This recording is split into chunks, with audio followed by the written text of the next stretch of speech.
Chapter 21. Tutal nandito ka na rin naman, hindi ko nasasayangin ang oras ko para makipagkita sa'yo at sabihin ang pag-cancel ko sa kasal. I'm really sorry, Natalie. Hindi makapaniwalang tumawa si Natalie nang talikuran na siya ni Owen. Umalis na ito nang hindi man lang nilingon si Natalie. Anong tinitingin-tingin niyo? Ha? Galit niyang bilang sa mga empleyadong nakatingin sa kanya. Mga chismosang bitch. Aniya pa saka siya umalis. Inis niyang hinampas ang manubela nang makasakay siya sa sasakyan niya. Ano pa ba kailangan kong gawin? Buwisit talaga. Bakit ba ang hihirap nilang paamuhin? Tandang padamdam panipik. Na-stress niyang wika. Nakagat niya na lang ang hinlalaki niya habang nag-iisip siya ng paraan kung paano niya ba mapapapayag si Owen na magpakasal sila. Lumipas ang mga araw. Maaga pa lamang ay nagre-ready na si Tyrone para sa dinner date nila ni Zarina. Gusto niyang mapalapit pa sila ni Zarina sa isa't isa nang sa ganun ay hindi sila naiilang sa harap ng mga anak nila. He wants to court her kahit nakasal na silang dalawa. Napangiti siya nang ma-pick up niya na ang isang bouquet ng Juliet Rose. One of the most expensive rose in the world. Inamoy niya ang mabangong amoy nito. Hindi man siya sigurado kung mahilig ba sa ganitong bagay ang asawa niya, pero gusto niyang iparanas ang mga bagay na hindi niya nagawa dahil nakuha niya lang naman si Zarina dahil sa business. Dumaan na rin siya sa supermarket para mamili ng mga ingredients na gagamitin niya para sa pagluluto. Inabot din siya ng isang oras sa pamimili at nang matapos siya ay dumiretso na siyang umuwi. Hi Daddy! Masiglang bati ni Isabela nang makita niya ang kanyang ama. Sumalubong ito sa kanya at yamakap. Napapangiti na lang si Tyrone sa tuwing sinasalubong siya ng yakap at halik ng mga anak niya. Sila yung pagkakamaling hindi niya pagsisisihan. Where is your kuya? Tanong niya rito nang hindi niya mapansin ang anak niyang lalaki. Nasa kwarto po kasama sila Tito Iris at Tito Matthew. They're playing games po. Sagot niya. Napakunot naman ng noo si Tyrone sa kanya tiningnan ang kwarto ng mga anak niya na nasa second floor. Hinaplos ni Tyrone ang buhok ng anak niya saka siya tumayo. Ashley, huwag mong hahayaan na mawala sa paningin mo ang anak ko. Make sure na hindi siya makakalabas ng gate. Utos ni Tyrone sa dalagang babysitter ng mga anak niya. Yes sir, pinuntahan naman ni Tyrone ang kwarto ng mga anak niya.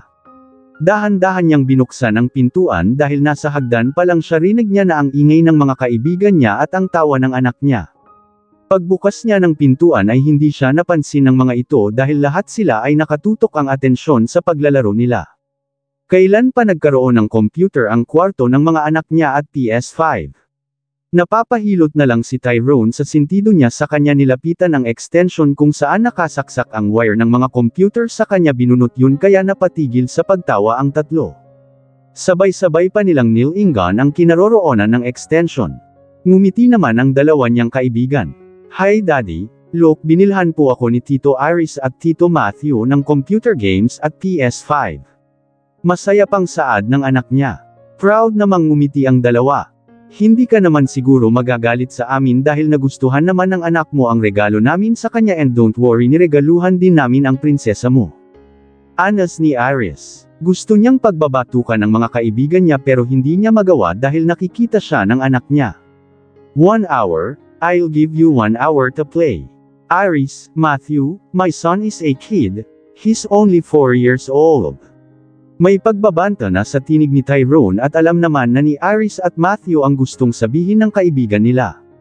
Yeah, don't worry. Hindi namin siya hahayaang magbabad sa computer. Sagot ni Iris. Iniwan naman na ni Tyrone ang mga ito dahil may gagawin pa siya. Hindi pa man siya nakakababa nang marinig niya na naman ang ingay ng mga ito mula sa kwarto. Sir, saan ko po ilalagay ito? Tanong ng katulong nilang may hawak ng bouquet. Ilagay mo na lang sa library room and please be careful. Aniya saka siya dumiretso sa kusina para mag-prepare for their dinner, lalo na sa dinner date nila ni Zarina. Itinuon ni Tyrone ang atensyon niya sa pagluluto niya habang si Zarina ay nasa kumpanya nila at busy pa rin sa trabaho niya. Samantala naman, isang malalim na buntong hininga ang pinakawala ni Zarina saka siya sumandal. Inaalala niya na naman ang kanyang ama. Hanggang ngayon ay hindi pa rin ito nagigising na tila ba nakomatose na. Kailangan niya nang makausap ito para tanungin kung nasaan ang mga dokumento na nagpapatunay na sa kanya nakapangalan ang hawak na shares ng kanyang ina. Nang mag-uwian na ay dumiretso na si Zarina na umuwi. Pagdating niya ng bahay ay nakita niya kaagad ang kaibigan niyang si Hailey na ilang buwan na nawala dahil nasa ibang bansa ito. "Girl, I miss you so much." Masayang wika nito sa kasinalubong ng yakap si Zarina. Bahagya namang nagulat si Zarina dahil hindi nagsabi sa kanya ang kaibigan niya na nakauwi na pala ito. "Kailan ka pa nakauwi?" tanong ni Zarina nang humiwalay na sa pagkakayakap ang kaibigan niya. "Kalalapag lang ng eroplano na sinakyan ko. Dito na ako dumiretso dahil marami kang dapat ikwento sa akin pero sa tingin ko sa susunod na araw na lang dahil may dinner date pala kayo ng asawa mo. Binisita ko lang din ang kambal mo. Ang dami ko na talagang hindi nalalaman tungkol sa'yo. Anyway, hinintay lang kita na makauwi para makapag-palm. Ayaw ko namang agawin pa yung moment nyong mag-asawa." Nang aasar na saad ni Hailey. Hindi naman maintindihan ni Zarina ang sinasabi ng kaibigan niya. "Dinner date?" tanong niya. "Yeah, I have to go now. Kwentuhan mo na lang ako next time. Maligo ka na at magbihis dahil nasa pool area ang asawa mo at naghihintay sa'yo." Ani pa ni Hailey saka ito umalis. Gusto sanang dumiretso ni Zarina sa pool area para tingnan kung anong meron pero tiningnan niya ang sarili niya. Medyo kusot na ang blouse na suot niya at messy na rin ang mga buhok niya. Kung naghanda nga ng dinner date si Tyrone, gusto niya namang maging presentable tingnan. Dumiretso na siya sa kwarto niya at naligo saka nagbihis. Nagsuot na lang siya ng simpleng dress saka siya nagtungo sa pool area. Maliwanag pa sa labas kaya nakikita pa niya ang buong paligid.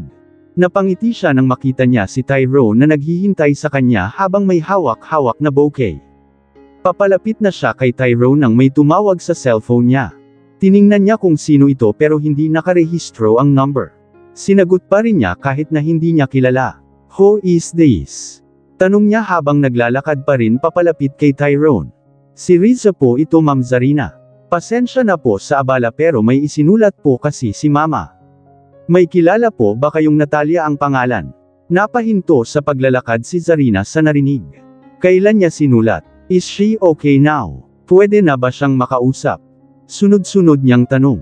"Hindi pa po, ma'am. Isang linggo po bago niya natapos na isulat ang pangalan na yun dahil hirap pa rin siyang igalaw ang mga kamay niya." Mahigpit na hinawakan ni Zarina ang cellphone niya. May kinalaman ba ang stepmom niya sa nangyari sa katulong nila? Paano niya malalaman yun kung isang pangalan lang ay inabot pa ng isang linggo bago makumpletong isulat? "Is everything okay?" Nag-aalalang tanong ni Tyrone pero hindi siya sinagot ni Zarina. "Natalia at USB ang nakasulat dito. Hindi ko alam kung anong meron. Sa tingin niyo po ba may USB na dapat nating hanapin para masagot ang mga katanungan natin?" Dagdag pa ni Riza. Tiningnan ni Zarina si Tyrone. Ayaw niyang iwan ito pero hindi naman siya matatahimik. "I'm sorry, Tyrone. Babalik ako mamaya. I have to go." Mabilis niyang tinalikuran si Tyrone at umalis na. Tinawag siya ni Tyrone pero diretso na siyang umalis. Nagtungo kaagad si Zarina sa bahay nila dahil alam niyang walang ibang tao dun kundi ang mga katulong nila. Hindi niya na ipinasok sa subdivision nila ang kotse niya. Papasok na sana siya sa gate nang hilain siya ni Tyrone. "Can you tell me what is happening?" Seryoso niyang tanong. Bahagya pang nagulat si Zarina kaya napabuga na lang siya ng hangin. "May kailangan lang akong hanapin." Sagot niya saka siya pumasok sa loob ng bahay. Sinalubong siya kaagad ni Yaya Beth. "Hindi pa sila umuwi hanggang ngayon pero ihasigurado ka ba sa gagawin mo? Ang alam ko ay hindi uuwi ngayon ang stepmom mo." Si Natalie naman pansamantalang nakatuloy sa hotel. Kinakabahan na saad ng Yaya Beth niya.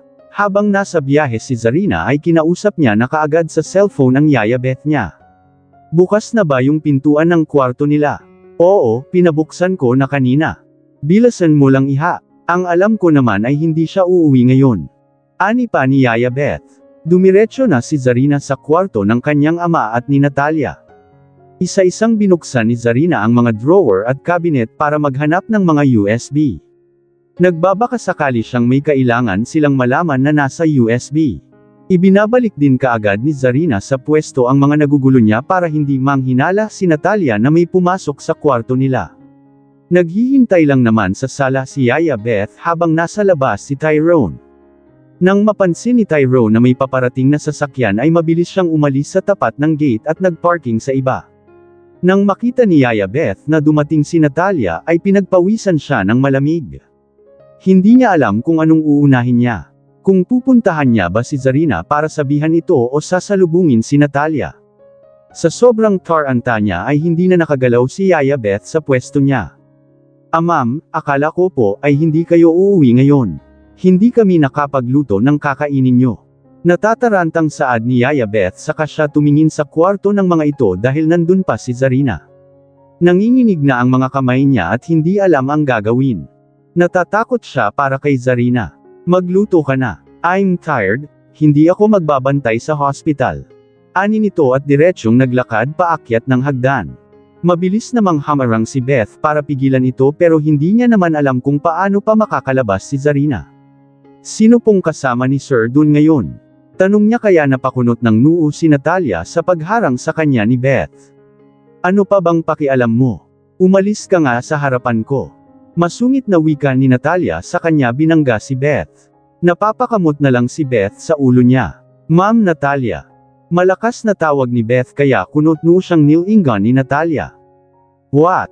Ang lakas mong sumigaw. Hindi ako bingi. May ire-request po ba kayong ulam? Napalingon naman si Zarina sa pintuan. Mabilis siyang nagtungo at binuksan ito ng kaunti. Damn it! Anas niya nang makita niya si Natalia. Hindi pa niya nahahanap ang kailangan niya. Akala ba niya ay hindi ito uuwi ngayon? Kung nasa hotel si Natalie, sinong bantay ngayon sa kanyang ama? Nang papalapit na si Natalia ay mabilis siyang naghanap ng pwede niyang pagtaguan. Napapikit naman si Beth nang makapasok na si Natalia sa kwarto. Hinihintay niya na lang kung anong mangyayari. Nakapagtago naman si Zarina sa ilalim ng kama.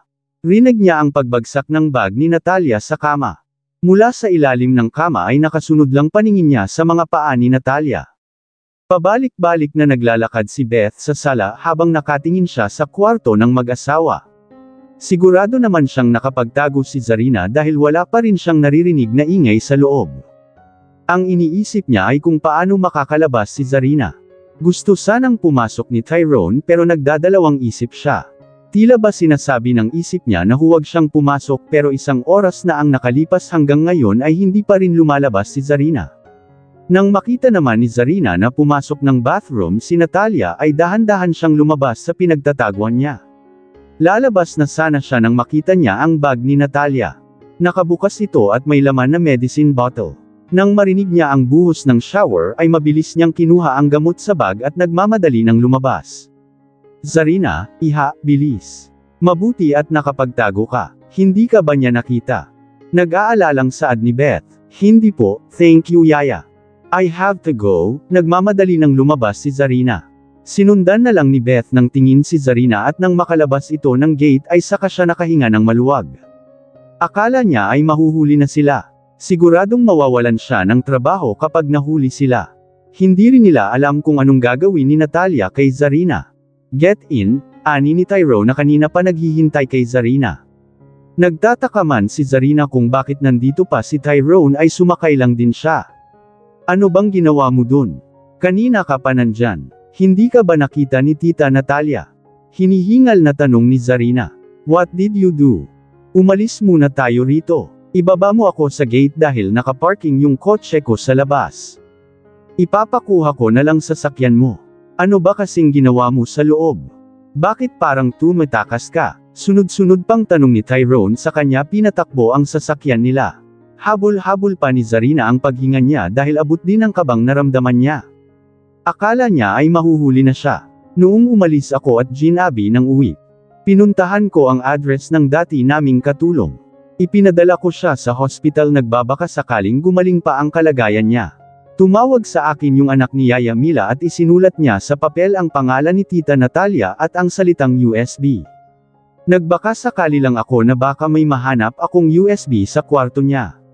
Paano kung may kinalaman si Tita Natalia sa nangyari kay Yaya Mila? I want to know the truth. Kunot noong tiningnan ni Zarina si Tyrone nang huminto ito sa pagdadrive. Tapos kumikilos ka lang ng mag-isa. Bakit hindi mo sabihin sa akin kapag may nalalaman ka? Paano kapag may nangyari sa'yo? Ha! Hindi maitago ang inis na nararamdaman ni Tyrone. Alam niyang hindi maganda ang naging buhay ni Zarina sa kamay ng stepmom niya pero bakit ang lakas ng loob nito na magtangkang magnakaw ng gamit? Nag-iingat naman ako. Nag-iingat. Naging maingat ba talaga ang ginawa mo? Pumasok ka sa bahay niyo at nangialam ng mga gamit niya. Paano kung nahuli ka niya sa akto? Sa tingin mo ba palalampasan niya ang ginawa mo? Kung totoo man ang hinala mong ang stepmom mo ang may gawa sa aksidenteng nangyari sa inyo ng mom mo years ago at siya rin ang dahilan kung bakit biglang nawala ang katulong niyo, sa tingin mo ba patotikasan ka niya? Kung madali na lang para sa kanya ang pumatay hindi imposibleng patahimikin ka rin niya oras na nalaman niya ang ginagawa mo. Don't be selfish, Zarina. May mga anak tayo na naghihintay sa'yo, nandito ako na naghihintay at nag-aalala sa'yo. May diing wika ni Tyrone kaya napaiwas ng tingin si Zarina at wala nang nasabi. Nang makauwi sila ay nauna nang bumaba si Zarina. Naging padalos-dalos ang naging desisyon niya. Paano nga ba kapag nahuli siya ng stepmom niya? Hindi man lang siya nag-isip, hindi man lang niya pinag-isipang mabuti ang plano niya. Kung hindi niya narinig ang malakas na sinabi ni Yaya Beth baka posibleng nahuli na siya. Aakyat na sana si Zarina sa kwarto nang maalala niya ang sinet up ni Tyrone na dinner nilang dalawa. Siguradong malamig na ang mga pagkain na inihanda niya. Nahihiya siyang hinarap si Tyrone na nakatingin lang din sa kanya. I'm sorry, hindi ako naging maingat. I'm sorry if I left you too earlier. Can we start our dinner date now? Nakangiting saad ni Zarina. Napapabuntong hininga na lang si Tyrone. Hindi niya alam kung bakit nawawala kaagad ang galit niya kapag si Zarina ang kaharap niya. Ipapainit ko lang yung mga pagkain. Tanging sagot niya saka siya nagtungo sa kusina at inutusan ang mga katulong nila na ipainit ang mga niluto niya kanina. Kumain na ba yung mga bata? Tanong niya sa babysitter ng mga anak niya. Yes sir, nasa loob na rin po sila ng kwarto nila. Katatapos ko rin po silang basahan ng story para makatulog. Sagot nito na ikinatango na lang ni Tyrone. Sinundan naman ni Zarina si Tyrone. Nakaharap ito sa oven habang hinihintay na matapos ang pinapainit niya. Nakatitig si Zarina sa likod ni Tyrone. Gusto niya itong yakapin mula sa likod pero kinakabahan at natatakot siya. Pareho naman na silang may nararamdaman para sa isa't isa pero naiilang pa rin siya kay Tyrone. Dahan-dahan siyang naglakad papunta kay Tyrone sa kanya ito niyakap mula sa likod. Bahagya pang nagulat si Tyrone. Magkakrus ang mga kamay niya at dahan-dahan niyang ibinabayo nang maramdaman niya ang mainit na yakap ni Zarina. Ikaw pa lang ang nakakaalam ng mga ginagawa ko, ng mga nalalaman ko at ng iba ko pang mga sekreto. Umaasa akong sana ay hindi pagpapanggap ang pag-aalalang ipinapakita at ipinaparamdam mo sa akin dahil hindi ko alam kung sino pa ang pagkakatiwalaan ko kung pati ikaw ay traderin ako. Sinsero niyang wika, mas lalo na siyang napapalapit kay Tyrone. Unti-unti niyang natutunan na magtiwala ulit at unti-unti na ring gumagapang sa dibdib niya ang kaba at takot oras na trinaydor siya ng mga taong pinagkatiwalaan niya. Inalis ni Tyrone ang mga kamay ni Zarina na nakapulupot sa bewang niya sa kanya ito hinarap. Inangat ni Zarina ang ulo niya para magsalubong ang mga tingin nila ni Tyrone. Ikanawit naman na muna ni Tyrone ang nagtakas na mga buhok ni Zarina sa likod ng tenga nito. You can trust me, just tell me all of your plans. Huwag kang kikilos ng mag-isa mo lang. Can you do that for me? Malambing na saad ni Tyrone. Tila batang tumango naman si Zarina. Unti-unti niya na ring naipapakita ang childish side niya. Matamis na ngumiti si Tyrone sa kanya hinalikan sa noo si Zarina. Nang maipainit na nila ang mga pagkain ay nagtungo na sila ng pool area para doon na kumain. Napangiti si Zarina sa bouquet na ibinigay ni Tyrone sa kanya. This is Juliet Rose, this is the most expensive rose in the world. You don't have to buy expensive flowers for me. Sayang din kasi yung pera lalo na at mabubulok din after a week. Don't think about money, you deserve more. I married you because of business and our agreement and I want to court you kahit nakasal na tayo. I want to know more about you at gusto kong samahan ka sa lahat ng laban mo. Hindi alam ni Zarina kung anong sasabihin niya, kung anong magiging reaksyon niya. She's still lucky pa rin pala dahil nakahanap siya ng kakampi sa taong hindi niya naman kadugo. Pinaghain na ni Tyrone ng pagkain si Zarina sa kanya ito ibinigay sa kanya at nagsimula na silang kumain. Late na pero they still enjoyed their dinner date. Nang matapos silang kumain ay nagtungo sila sa veranda para magpahangin at uminom ng tsaa. Naalala naman ni Zarina ang tungkol sa gamot na nakuha niya sa bag ni Natalia. Pupunta ako ng hospital bukas. Pagpapalam niya. Anong gagawin mo dun? Gusto kong malaman kung anong gamot ang nakuha ko sa bag ni Tita Natalia. Nasabi ko na ba sayong pinapainom nila ako noon ng gamot na hindi ko naman dapat inumin. Gusto niyang mabaliw ako ng tuluyan at mawala sa sarili. Gusto kong malaman kung ganun din ba ang ginagawa niya kay daddy kung bakit mas lalong lumalala ang sakit niya. Kung tama man ang hinala ko, I need to stop her. Napatitig na lang si Tyrone kay Zarina. Ganito pala talaga kakomplikado ang buhay niya pero kung hindi niya naman nakilala si Zarina hindi niya malalaman ang tungkol sa mga anak niya. Sasamahan na kita. Ani ni Tyrone. Hindi na lang tumanggi si Zarina. Ayaw niyang sagarin ang kabaitan ni Tyrone sa kanya lalo na at ang gusto lang naman nito para sa kanya ay maging ligtas siya. Kinabukasan, aligaga si Natalia sa kakahanap sa gamot na nasa bag niya. Alam niyang naiuwi niya yun pero wala na sa loob ng bag niya. Where is it? Anas niya sa sarili niya habang hinahalughog niya ang buong kwarto niya. Sinilip niya na rin sa ilalim ng kama niya. Sinong pumasok sa loob ng kwarto ko? Tandang padamdam panipik. Sigaw niya. Narinig yun ng mga katulong na nasa sala kaya mabilis silang umalis at naghanap ng pwedeng gawin makapagtago lang sa amo nila. Beth! Sigaw niya sa pinakamatandang katulong nila. Bumaba na si Natalia at tinawag ang mga katulong pero walang lumapit sa kanya. Beth, come here. Gumuguhit na ang mga litid niya sa leeg dahil sa malakas niyang sigaw. Lumapit naman kaagad si Beth. Yes ma'am. Kalmado niyang tanong. May pumasok ba sa kwarto ko kagabi habang natutulog ako? Tandang padamdam panipik. Galit na galit niyang tanong. Wala naman pong nakapasok na magnanakaw kagabi saka hindi ba at palaging nakalak ang kwarto niyo? Kayo lang ang may susi kaya paano kami makakapasok? Sagot ni Yaya Beth pero si Zarina na kaagad ang pumasok sa isip niya. May nawawala akong gamit and I'm sure may pumasok sa kwarto ko.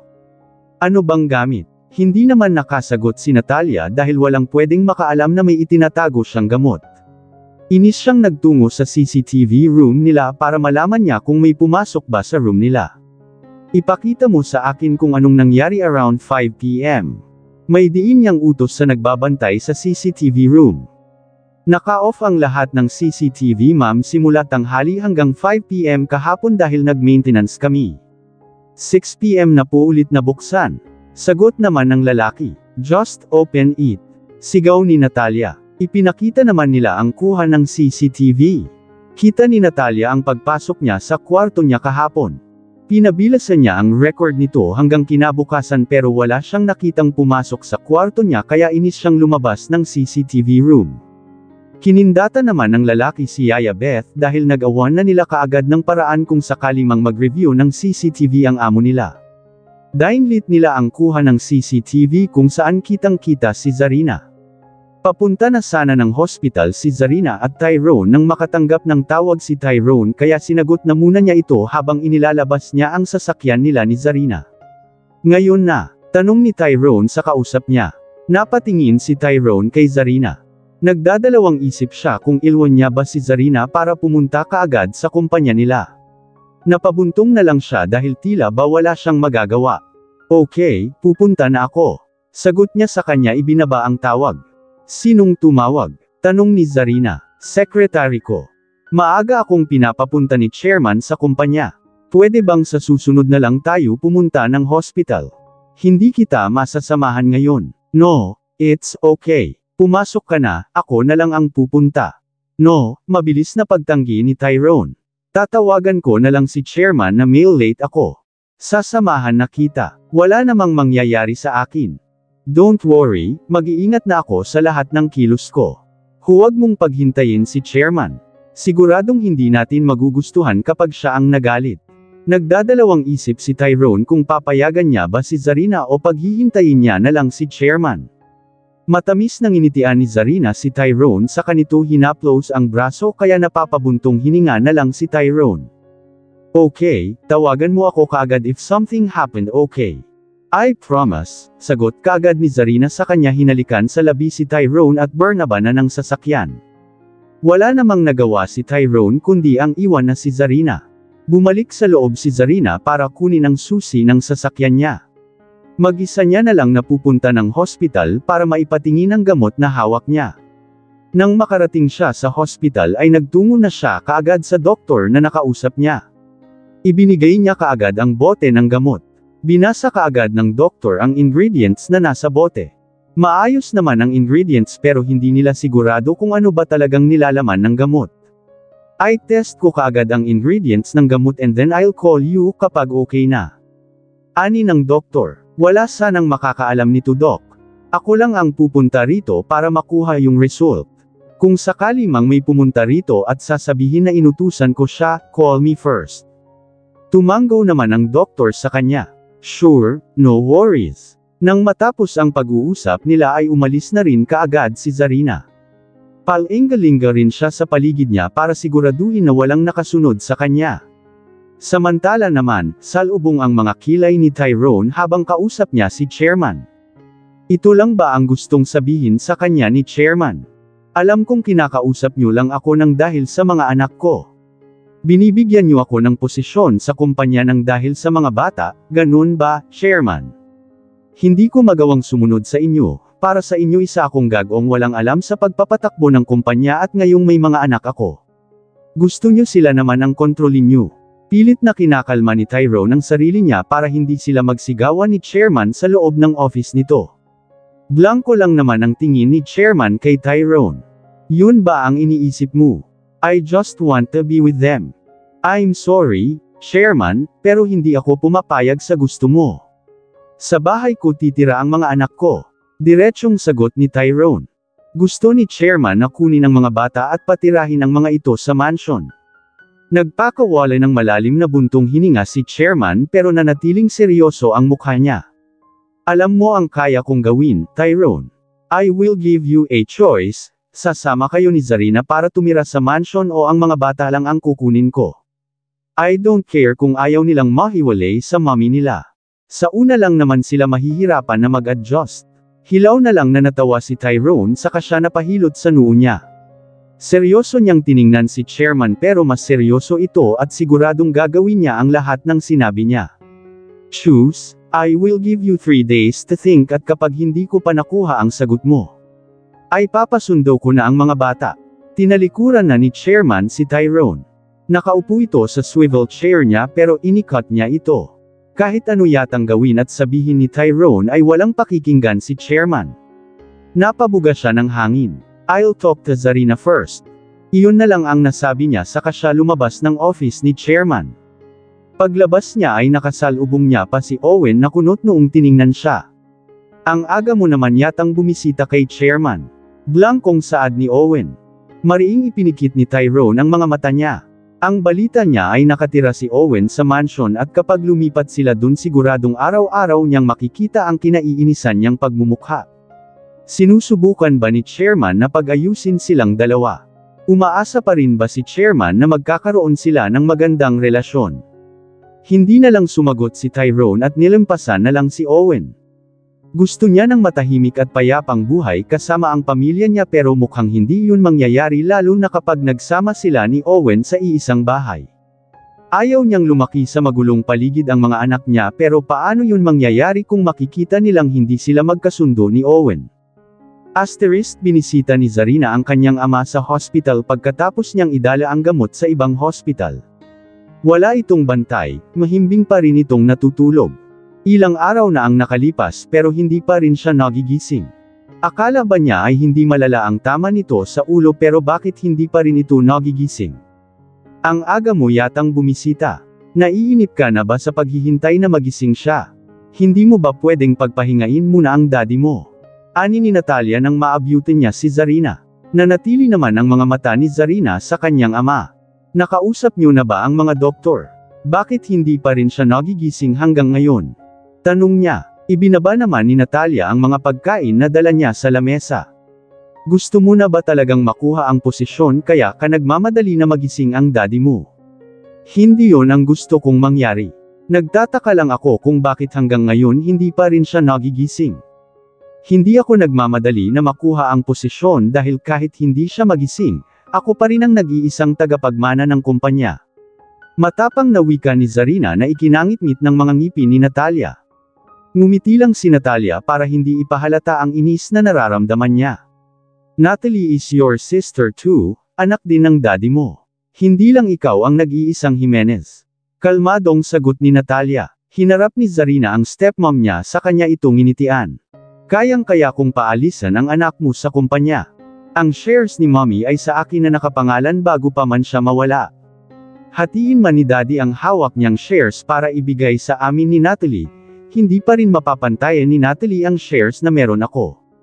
Ikaw, ilang percent ng shares ba ang hawak mo? Sa pagkakaalam ko ay wala. Nakangising saad ni Zarina. Hindi na maipinta ang mukha ni Natalia pero hindi niya magawang hilin ang buhok ni Zarina.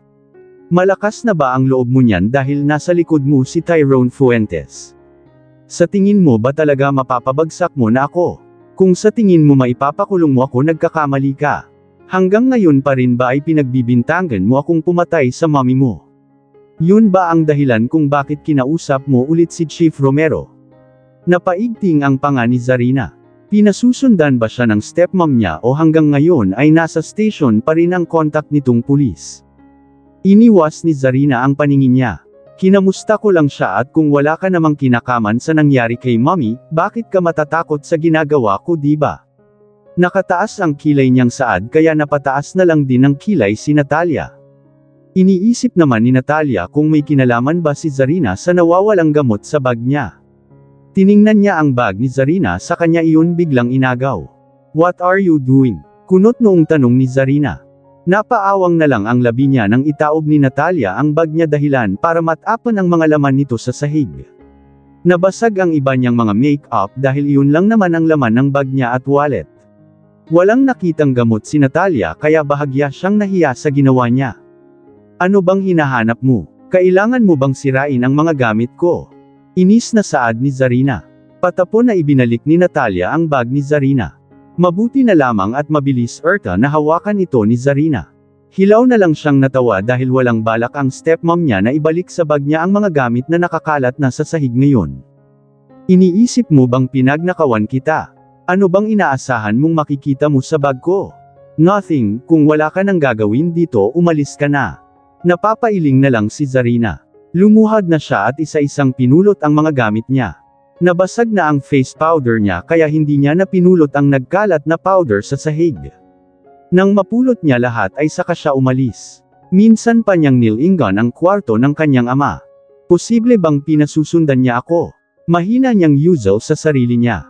Kung tama man ang hinala niya, kailangan niya nga talagang mag-ingat. Hindi niya na rin pwedeng hayaan na lumabas ang mga anak niya nang walang bantay ang mga ito dahil posibleng gamitin na naman sila ni Natalia. Tinawagan ni Zarina si Riza para makausap ulit ito. Kumusta si Yasmila? May improvement ba sa kalagayan niya? Tanong niya sa kanya ibinaba ang bag niya sa passenger seat nang makasakay siya sa sasakyan niya. Sa ngayon hindi pa ulit siya nagigising matapos niyang may sulat ang dalawang word na yun. Tatawagan naman po kita kaagad ma'am kapag may improvement kay mama at kapag may isinulat na naman siya. Sa ngayon kasi nahihirapan pa rin siyang gumalaw. Sagot nito, napatango na lang si Zarina kahit na hindi naman siya nakikita nito. Tawagan mo ako kaagad kapag may nalaman ka na naman. Hindi pa tayo makakapagsimula na mag-imbestiga sa nangyari sa kanya dahil hindi pa naman niya maikwekwento ang totoong nangyari sa kanya.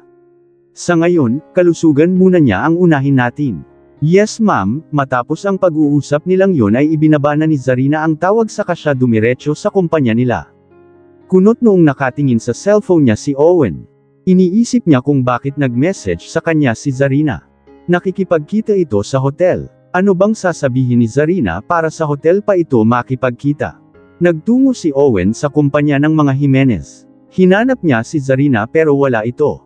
Inisip niya na lang na baka nasa hotel na si Zarina. Ano bang kailangan niya? Usual niya sa sarili niya. Naipilig niya ang ulo niya pero lumabas na rin siya ng kumpanya. Saktong pagsakay niya ng sasakyan niya ay siyang pagdating naman ng sasakyan ni Zarina. Hindi na yon napansin ni Owen nang umalis siya para pumunta sa hotel na sinabi sa message. Dumiretso na siya sa hotel room.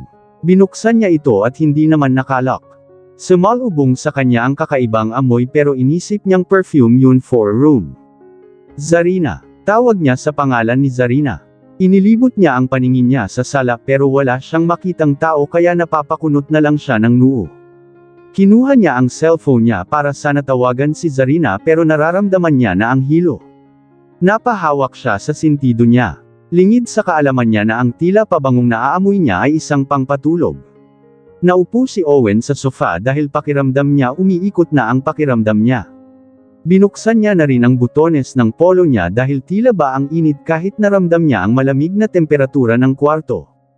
Ipinilig niya ang ulo niya para sana mawala ang hilo na nararamdaman niya pero tila ba lalo itong lumalala. Nang may lumapit na babae sa kanya ay kunot noo niya itong tiningnan.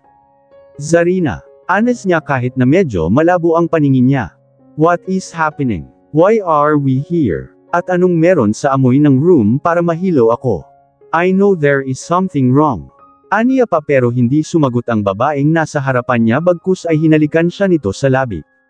Hindi gumalaw si Owen. Tinitigan niya lang si Zarina. Pakiramdam niya ay naging bato na siya sa kinauupuan niya. Alam niyang may asawa na si Zarina pero tila ba hindi makatanggi ang katawan niyang nakakaramdam ng kakaibang init. Hindi niya namalaya na hinalikan niya na rin ito pabalik hanggang sa ihiga nito ito sa sofa. Nang magising si Owen ay ramdam pa rin niya ang hilo. Inilibot niya ang paningin niya sa kwarto. Napakunot siya ng noo nang maalala niyang nasa hotel room pa rin siya. Damn it! What happened? Yusel niya sa sarili niya.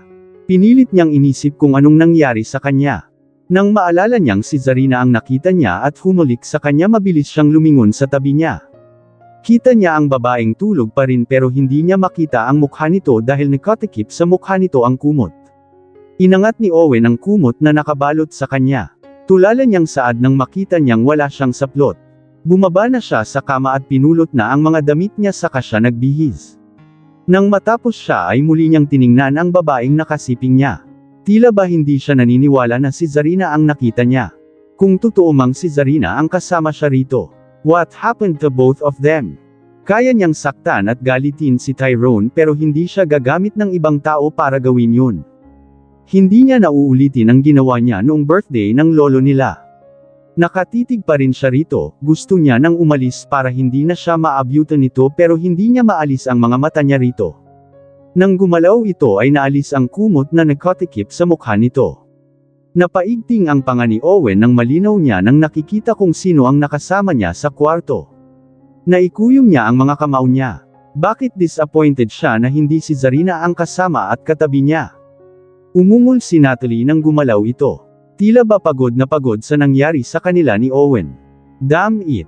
Inis na saad ni Owen sa kanya sinabunutan ang sarili niya. Paano niya nagawang makipag kay Natalie? Was it because he thought it was Zarina? Nagising na rin si Natalie at nang makita niya si Owen na tila dragon ng galit ay mabilis siyang umupo. Ibinalot niya sa katawan niya ang kumot. Nanlilisik ang mga mata ni Owen na nakatingin kay Natalie. Can you explain what is happening? What the hell are you doing here? Kalmado pero may diing tanong ni Owen. Iniwas naman ni Natalie ang paningin niya. Hindi niya alam kung anong isasagot niya dahil maging siya ay nahihilo pa rin sa amoy ng kwarto nila. Natalie, answer me. Makalas na siyaw ni Owen na tila bakulog na ito na galit na galit.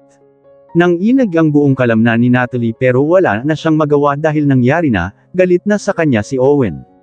I don't know, sagot niya. Napapikit siya ng sip-a ni Owen ang kama. Godman it. Hindi mo alam. You're here and we had tapos hindi mo alam. Sinalubong na rin ni Natalie ang mga mata ni Owen kahit natakot siya.